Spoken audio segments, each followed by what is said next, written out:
IAS అధికారిని హరిత గారు చేసినటువంటి అవినీతి అవకతవకల్ని బయటపెట్టారు తెలుగుదేశం పార్టీ నాయకులు ఆనం వెంకటరమణారెడ్డి గారు.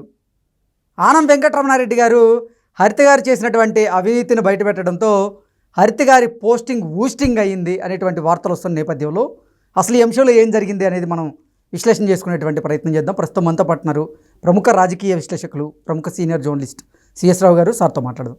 సార్ నమస్తే. సార్ నమస్తే. ప్రముఖ ఐఏఎస్ అధికారిని హరిత గారు చేసినటువంటి అవినీతిని అవకతవకల్ని ఆనం వెంకటరమణారెడ్డి గారు బయటపెట్టారు. ఈ నేపథ్యంలోనే ఆవిడ అనంతపురం జిల్లాకి కలెక్టర్గా వెళ్ళబోతున్నటువంటి నేపథ్యంలో ఆవిడ కలెక్టర్గా బాధ్యతలు తీసుకోకముందే ఆవిడ పోస్టింగ్ ఊస్టింగ్ అయింది అనేటువంటి వార్తలు వస్తూ ఉన్నాయి. అసలు ఏం జరిగింది సార్? సో వాస్తవంగా ఇటీవల జరిగినటువంటి బదిలీల్లో అనంతపురం కలెక్టర్గా హరిత ఐఏఎస్ని వేస్తూ ఆంధ్రప్రదేశ్ ప్రభుత్వం ఉత్తర్వులు జారీ చేసింది.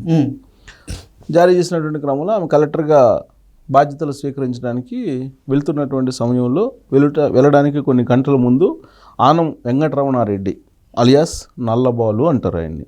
ఆయన గర్వంగా కూడా ఫీల్ అవుతుంటాడు ఆ మాట అంటే.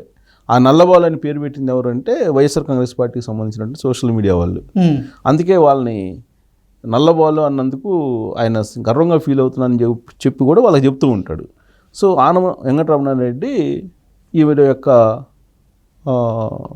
జగన్మోహన్ రెడ్డి భక్తి ఏ విధంగా ఉంది ఈవిడికి అనేదాన్ని బయటపెట్టారు. ఆయన వైఎస్ఆర్ కాంగ్రెస్ పార్టీ అధికారంలో ఉన్నప్పుడు తిరుపతి కార్పొరేషన్లోనూ ఆ తిరుపతి ఏరియాలోనూ పనిచేశారు ఈవిడ ఐఏఎస్ అధికారిగా. పనిచేసినప్పుడు ఆవిడ ఏమేం చేశారనేది మొత్తం లిస్టు మొత్తం బయటికి తీసి ఆయన బయట పెట్టారు.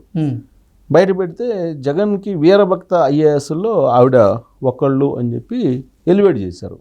ఎలివేట్ చేసినట్టు క్రమంలో అది సోషల్ మీడియాలో బాగా ట్రోల్ అయ్యి అటు తిరిగి లాస్ట్కి సీఎం ఆఫీస్ దాకా వెళ్ళింది. ఆనం వెంకటరమణారెడ్డి గారు ఏం మాట్లాడినా కానీ సోషల్ మీడియాలో బాగా పేలుతూ ఉంటాయి. వైఎస్ఆర్సీపీ నాయకులకి సింహ స్వప్నంగా గారు కూడా ఈయన ఉంటారు. ఏమైందిరా అనేటువంటి వీడియో ఇప్పటికి కూడా సోషల్ మీడియాలో చక్కర్లు కొడుతూనే ఉంటుంది. ఇప్పుడు అదే స్టైల్లో ఈ అవినీతిని కూడా బయట పెట్టారు.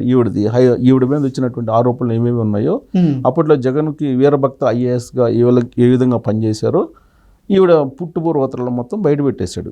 బయట పెట్టగానే ఆ వీడియో అలా అలా అలా తిరుగుతూ జగన్మోహన్ రెడ్డి లాగా చెప్తుంటారు. అలా సీఎం ఆఫీస్కి చేరింది ఆ వీడియో. సీఎం ఆఫీస్కి చేరగానే సీఎం ఆఫీస్లో చూసి అందరూ బిత్తరపోయారు.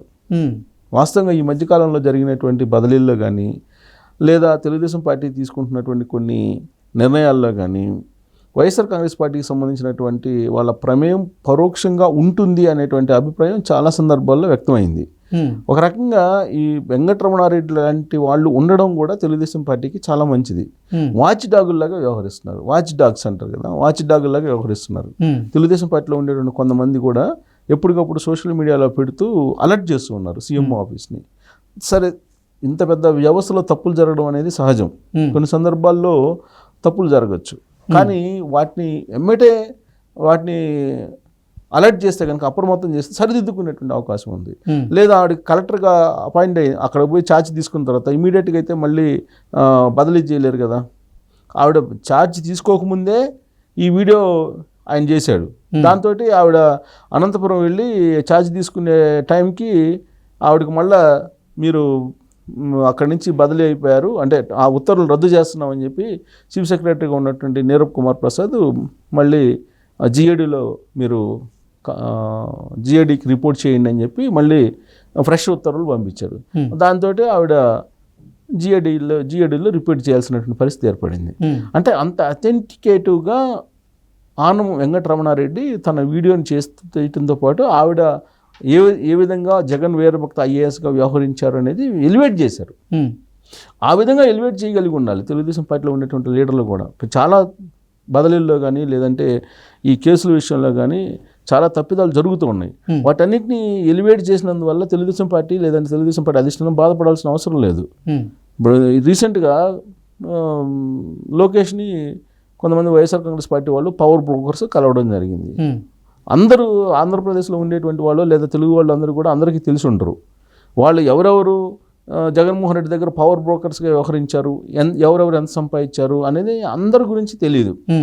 మెయిన్ ఫోకస్ ఉండే వాళ్ళు మాత్రమే తెలుస్తారు ఎవరికైనా. సో లోకేష్ కూడా అంతే, మెయిన్ వాళ్ళు మాజీ మినిస్టర్స్, మాజీ ఎమ్మెల్యేలు, వాళ్ళ గురించి మాత్రమే తెలుసుకునేటువంటి అవకాశం ఉంది. కానీ ప్రతి కార్యకర్త, ప్రతి పవర్ బ్రోకర్స్ ఎవరెవరు ఉన్నారు అనేది ఆయనకి తెలియదు.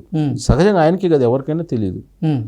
అప్పుడు ఏం చేయాలి, చుట్టూ ఉండేటువంటి కోటరు ఎవరైతే ఉన్నారో వాళ్ళు అప్రమత్తం చేయాలి. వాళ్ళు కూడా అప్రమత్తం చేయనప్పుడు తెలుగుదేశం పార్టీకి సంబంధించినటువంటి లీడర్లు ఎవరైతే ఉన్నారో వాళ్ళు వాచ్ డాగ్స్ లాగా ఉండి ఇలాంటివన్నీ ఎలివేట్ చేయాలి. ఎలివేట్ చేసినప్పుడు ఇమీడియట్గా జరిగినటువంటి తప్పుని రెక్టిఫై చేసుకునే దానికి అవకాశం ఉంది. లేదంటే భారీగా డ్యామేజ్ జరిగేటువంటి అవకాశం ఉంది. పరిపాలనలో డ్యామేజ్ జరిగే అవకాశం ఉంది, పార్టీ పరంగా డ్యామేజ్ జరిగేటువంటి అవకాశం ఉంది.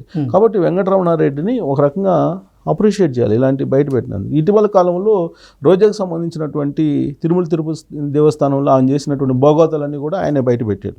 అసలు రోజా గురించి అయితే అనేక ఎపిసోడ్లు చేశాడు ఆయన, చాలా ఎపిసోడ్లు చేశారు. ఆ చేసినటువంటి ఎపిసోడ్లో బాగా హైలైట్ అయినటువంటి ఎపిసోడ్ తిరుమల తిరుపతి దేవస్థానం. తిరుపతి దేవస్థానంలో ఎన్ని టికెట్స్ తీసుకెళ్లారు, ఎంతమందిని తీసుకెళ్లారు, ఒకే నెంబర్ తోటి ఆవిడ ఎన్నిసార్లు తిరుమల తిరుపతి దేవస్థానం వెంకన్నను దర్శించుకోవడానికి వెళ్ళారు, ఈ లెక్క మొత్తం కూడా ఆయన బయటికి తీశారు. దాంతోపాటు గ్రావెల్ ఎక్కడెక్కడ అమ్ముకున్నారు, ఎక్కడెక్కడ బినామీగా ఆస్తులు కొన్నారు, ఆవిడ బెంగళూరు హాస్పిటల్లో ఉన్నప్పుడు ఏం చేసింది అన్నీ చెప్తూ ఉంటారు ఆయన, విత్ డాక్యుమెంట్స్, విత్ టైము, అవన్నీ కూడా చెప్తూ ఉంటారు. మొత్తం మీద ఆయన డేటా కలెక్ట్ చేస్తారు. డేటా కలెక్ట్ చేసి ప్రజల ముందు ప్రజెంట్ చేసేటువంటి ప్రయత్నం చేస్తూ ఉంటారు.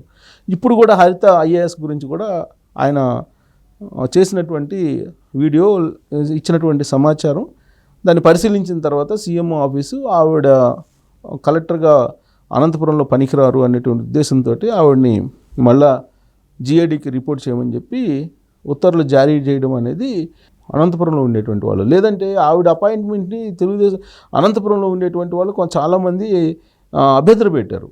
అలాగే అంతకుముందు తిరుపతిలో ఈయనతోటి ఉన్నటువంటి ఈయన గురించి తెలిసినటువంటి తెలుగుదేశం పార్టీ లీడర్లు తిరుపతిలో ఏమేం చేశారు, జగన్మోహన్ రెడ్డి అనుచరులకు వాళ్ళు ఏం చెప్తే అది యాజిటీజ్గా చేసేసారు, ప్లస్ వాళ్ళతో కలిసి అవినీతి అక్రమాలకు పాల్పడ్డారనే సంగతి తిరుపతి వాళ్ళకి తెలుసు.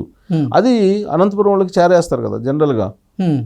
సో అలా కొంతమంది తెలుగుదేశం పార్టీ వాళ్ళకి తెలిసినప్పటికి కూడా ఆధారాలతో సహా బయట పెట్టలేకపోయారు. కానీ వెంకటరమణారెడ్డి ఆధారాలతో సహా బయట పెట్టారు. దాంతో ఆవిడ పోస్టింగ్ ఆగిపోయింది.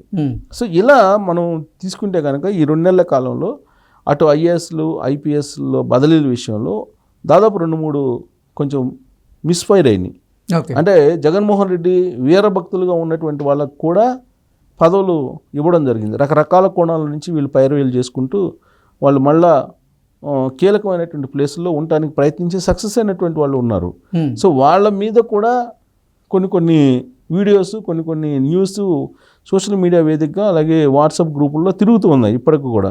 అలాగే రెగ్యులర్గా చంద్రబాబు నాయుడు గారిని లేదంటే లోకేష్ గారిని కలిసేటువంటి వాళ్ళు ఎవరెవరు ఉన్నారు, వీళ్ళు తెలుగుదేశం పార్టీ వాళ్ళ, లేదంటే పవర్ బ్రోకర్సా, లేదంటే వైఎస్ఆర్ కాంగ్రెస్ పార్టీ కోవట్ల అనేది కూడా వాచ్ డాగ్ లాగా చాలామంది చూస్తూ ఉన్నారు. వాళ్ళు ఫోటోలు బయట రాగానే వీళ్ళు ఎవరు, ఎందుకు వచ్చారు అనేది సోషల్ మీడియాలో స్ప్రెడ్ అవుతుంది. అందుకే చంద్రబాబు నాయుడు చాలా క్లియర్గా చెప్పాడు 2 రోజుల క్రితం, వైఎస్ఆర్ కాంగ్రెస్ పార్టీకి సంబంధించినట్టు ఎవరిని కూడా తెలుగుదేశం పార్టీ తీసుకోదు, కోవట్ల మాదిరిగా జొరబడి రాజకీయంగా నష్టం చేస్తారు, అందుకని మేము అప్రమత్తంగా ఉన్నాము, ఎవరిని పడితే వాళ్ళని మేము పార్టీలోకి తీసుకునే అవకాశం లేదు. అలాగే నామినేటెడ్ పోస్టుల విషయంలో కూడా చాలా సైంటిఫిక్గా అధ్యయనం చేసిన తర్వాతనే ఫైనల్ చేస్తున్నాము. ఆ లిస్టు బయటకు వచ్చిన తర్వాత అందరూ అభినందిస్తారు అనేటువంటి విషయాన్ని కూడా ఆయన ఆగస్టు 15వ తేదీన నామినేటెడ్ పోస్టులు అనౌన్స్ చేయబోతున్నారు అనేటువంటి వార్తలు గతంలో చాలాసార్లు వినపడ్డాయి. ఏంటి సార్, ఆగస్టు 15 రోజు కూడా వచ్చేసింది, నామినేటెడ్ పోస్టులకు సంబంధించినటువంటి జాతర మొదలైంది అంటూ కూడా కొన్ని వార్తలు వినపడిన నేపథ్యంలో ఆ రకంగా ఆంధ్రప్రదేశ్ ప్రభుత్వం ఈరోజు నిర్ణయం తీసుకోబోతుందా ఏమన్నా అంటే ఏం చెప్తారు? ఇప్పుడు ఆ స్పీచ్లో చంద్రబాబు నాయుడు చెప్పారు కదా, ఇవాళ త్వరలో నామినేటెడ్ పోస్టులు వస్తాయి అని చెప్పి. త్వరలో అంటే ఇవ్వాలని కాదుగా, రాబోయేటువంటి రోజుల్లో త్వరలో అన్నారు. త్వరలో అంటే నెక్స్ట్ వీక్ కావచ్చు, లేదా ఈ నెలాఖరికి కావచ్చు. త్వరలో అంటే దానికి ఏ విధంగా ఆలోచించుకునే వాళ్ళకి ఆ విధంగా కనిపిస్తుంది. చంద్రబాబు నాయుడు త్వరలో అని చెప్పారు. ఇవాళ అయితే ఉండదని చెప్పి ఆయనే చెప్పాడు కదా. ఇంకా ఆగస్టు 15 ఉంటుందని మనం అనుకోవడంలో అవకాశం లేదు కదా. ఓకే. సో కాబట్టి సైంటిఫిక్గా అన్ని ఆలోచిస్తున్నాం అని చెప్తున్నారు. ఒకవేళ ఏదైనా 1-2 మిస్ఫైర్ అయినా కానీ ఇమీడియట్గా సర్దిద్దుకోవడానికి కూడా ఇంతకు ముందులాగా ఆయన వెనకాట్లేదు. ఓకే. ఇమీడియట్గా సర్దిద్దుకునే ప్రయత్నం కూడా చేస్తూ ఉన్నారు. అది ఆహ్వానించే పరిణామమే. అందుకే ఇప్పుడు నల్లబాలు లాంటి వాళ్ళు చాలామంది తెలుగుదేశం పార్టీలో ఉన్నారు. అందరూ అప్రమత్తంగా ఉన్నారు. అందరూ ఎప్పటికప్పుడు మిస్ఫైర్ అయినప్పుడు దాన్ని ఎలివేట్ చేస్తున్నారు. ఎలివేట్ చేయగానే దాన్ని ఎందుకు ఎలివేట్ చేస్తున్నారు అనేది వాళ్ళు అడగకుండా రెక్టిఫై చేసుకోవడం అనేది ఇది శుభపరిణామం కింద తీసుకోవాలి తెలుగుదేశం పార్టీలో. Okay sir, thank you so much. Thank you.